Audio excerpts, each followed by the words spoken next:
This is our moment. This is our time. This is our chance to stand up for what's right. We're not looking for charity. We're looking for justice. It was a beautiful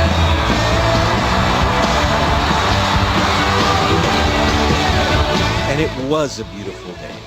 Bono asked, and the world responded. It was a heartwarming story. All the nations of the world getting together with the International Monetary Fund and the World Bank to reduce the debts crushing the poorest nations on earth and killing their people. It all looked good. Then down swooped the vultures. 5 years ago, Gordon Brown told the United Nations that the vultures were perverse and immoral.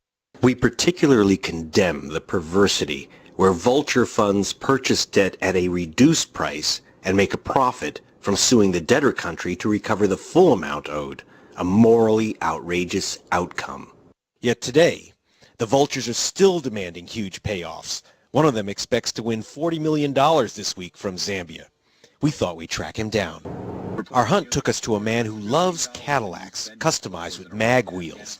On the Caddy owner's website, he calls himself Goldfinger. Goldfinger! Who is Goldfinger? We know that Michael Francis Sheehan owns Debt Advisory International, which manages vulture companies run out of the British Virgin Islands, including one called Donegal, which is suing Zambia. We thought we'd say hello to him while on his morning stroll through the wooded suburbs of Washington. Hi, Mr. Sheehan? Greg Palast, BBC Television Newsnight. I just wanted to ask you, Mr. Sheehan, why are you squeezing the poor nation of Zambia for $40 million? Doesn't that make you a vulture?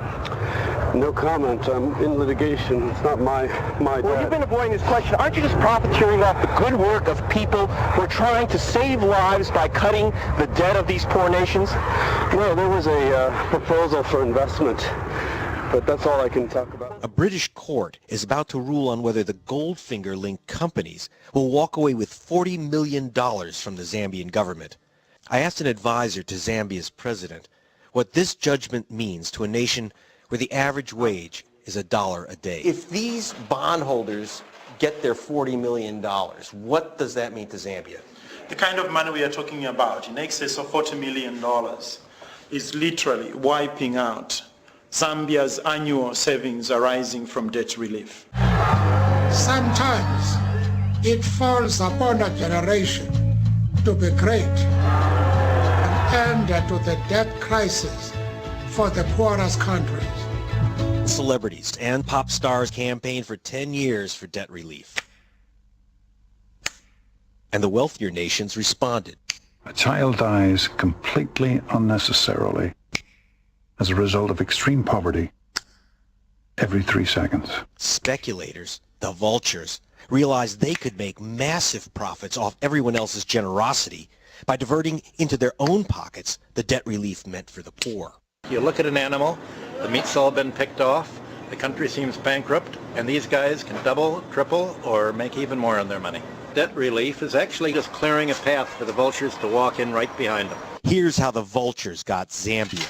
In 1979, Romania lent them $15 million. By 1998, Zambia was broke. So Romania offered to write off the entire debt for just $3 million. But before the deal was final, a vulture swooped in and somehow snatched Romania's cheap offer for his own company. Goldfinger! Michael Sheehan and his associates are now suing Zambia not for the $3 million they paid, but for the original debt plus interest, $42 million. But even bigger money is to be made in the U.S. courtrooms, where Sheehan and others are asking for hundreds of millions of dollars from several desperately poor nations. And George Bush can put an end to it all with a stroke of a pen. Under the U.S. Constitution, the president has the power to stop the vultures from collecting a penny in a U.S. courtroom. But he hasn't done it, even though just last month, George Bush publicly committed his government to debt relief.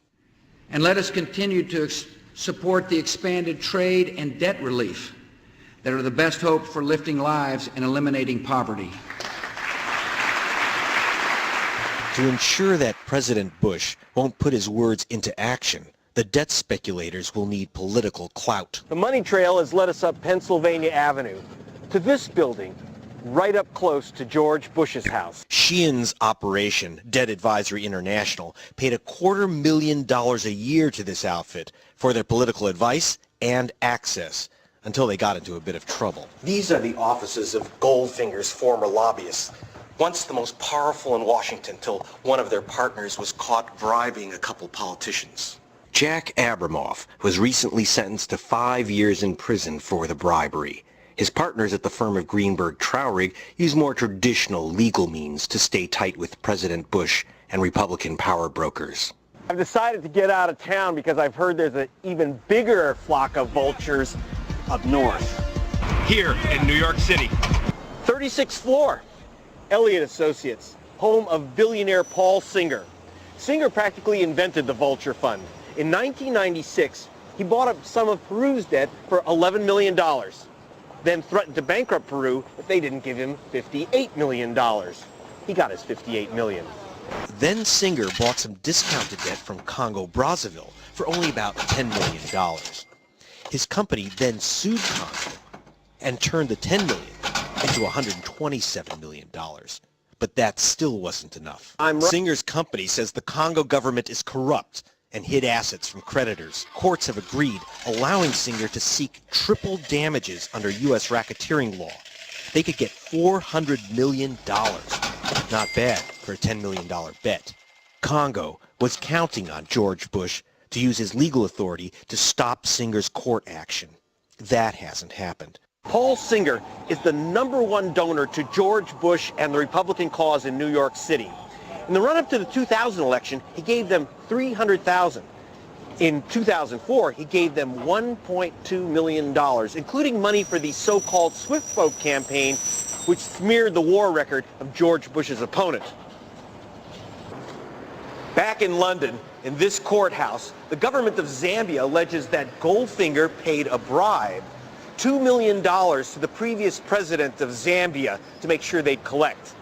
And we've obtained this email. It says that they'll collect more money from Zambia in return for a donation to, quote, the president's favorite charity. President at the time was Frederick Chiluba. He's now on trial on wide-ranging charges of corruption. As it happens, Goldfinger's old lobbyists are also experts on bribery law, the Foreign Corrupt Practices Act. Even for a charitable organization, you simply can't offer something of that value to a foreign official with the understanding you're going to get something in return. Jail time? Hopefully not, but you're certainly, if you're found out and the government can prove that case, you're looking at multi-million-dollar fines for the company, for sure. We showed him the email. He hadn't seen it before. We were looking at this. This deal is going to get done for political reasons because we are going to discount a bunch of whatever to get to the president's favorite charity. Would that make you nervous if your client wrote that? Extremely. Extremely. $40 million or thereabout to be paid to service some unfair debt. You are talking about in excess of 300,000 children being prevented from going to school. Bribery or not, donation or payoff, British courts are only concerned with legal technicalities, not moral verities. Does Zambia stand a chance? If they lose, that would be another $40 million for the speculators. And the debt relief meant for the poorest people on the planet would just go to feed the vultures.